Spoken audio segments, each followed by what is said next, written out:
2023 में भारत चीन को कैसे पछाड़ेगा? दुनिया की सबसे बड़ी आबादी वाला देश बनेगा भारत, लेकिन ये जनसंख्या बोझ बनेगी या रिसोर्स? नया साल 2023 दस्तक देने जा रहा है। इस नए साल से दुनिया को ढेरों उम्मीदें हैं। कई नए अध्याय रचे जाएंगे, कई नई शुरुआत और कई नए मुकाम हासिल किए जाएंगे। 2023 में भारत भी विश्व को चौंकाने जा रहा है। एक पहचान जिसे अब तक चीन संभाले हुए है, उससे छीनने जा रहा है। लेकिन ये ना तो कोई गौरव की बात है और ना ही हर्षित होने का विषय है, क्योंकि 2023 में भारत जनसंख्या के मामले में चीन को पछाड़ते हुए दुनिया की सबसे बड़ी आबादी बनने जा रहा है।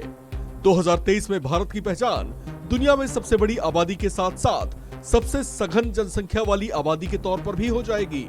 अब तक चीन जहां सबसे बड़ी आबादी वाला मुल्क है, तो भारत सबसे सघन जनसंख्या वाला देश है।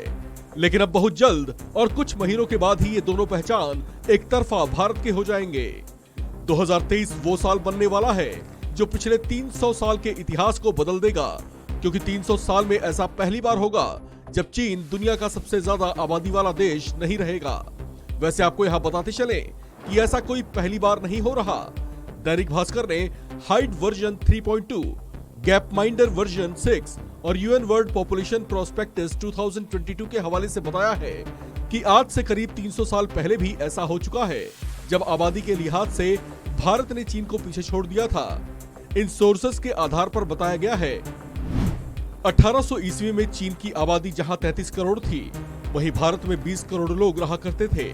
1850 ईस्वी आते आते चीन की आबादी बढ़कर जहां 40.9 करोड़ हो गई थी, वहीं भारत की आबादी 23.5 करोड़ ही थी। सन 1900 तक चीन की आबादी 40.1 करोड़, जबकि भारत की आबादी 29.1 करोड़ हो गई थी।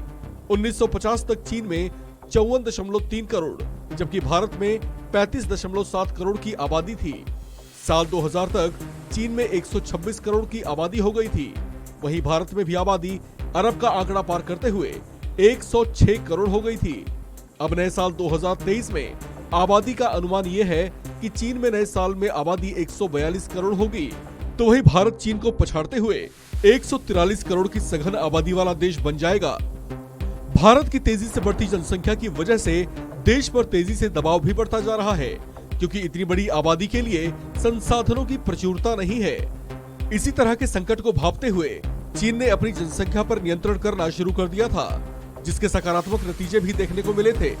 साल 1970 आते आते चीन ने इस पर गंभीरता से विचार करना शुरू किया और 1972 में एक बच्चा पैदा करने की नीति को कठोरता से अपनाया। हालांकि ऐसे में हुआ ये कि एक दौर ऐसा भी आया जब चीन को बूढ़ों का देश कहा जाने लगा, क्योंकि नौजवान पीढ़ी की तुलना में वहां पर अधेड़ों और बूढ़ों की आबादी ज्यादा थी। लेकिन चीन ने उसकी परवाह नहीं की और अब चीन को इसमें सफलता मिल चुकी है, क्योंकि उसकी जनसंख्या वृद्धि की रफ्तार भारत के मुकाबले कम है। नए साल में भारत की अनुमानित आबादी अब 143 करोड़ होगी, तो ये इतनी होगी कि हम सभी भारतीय एक दूसरे पर खड़े होकर चांद को 6 बार नाप सकेंगे। लेकिन ये कोई खुश होने वाली बात नहीं है, क्योंकि इतनी बड़ी आबादी के सामने समस्याएं भी उतनी ही विकट होंगी। हालांकि कुछ विचारक भारत की सघन जनसंख्या को ग्लोबली एक रिसोर्स के तौर पर देख रहे हैं, लेकिन स्टैंडर्ड ऑफ लिविंग और ईज ऑफ लाइफ के मामले में भारत के नागरिकों के सामने चुनौतियां हो सकती हैं। इस खबर में फिलहाल इतना ही। बाकी अपडेट्स के लिए बने रहिए वन इंडिया हिंदी के साथ।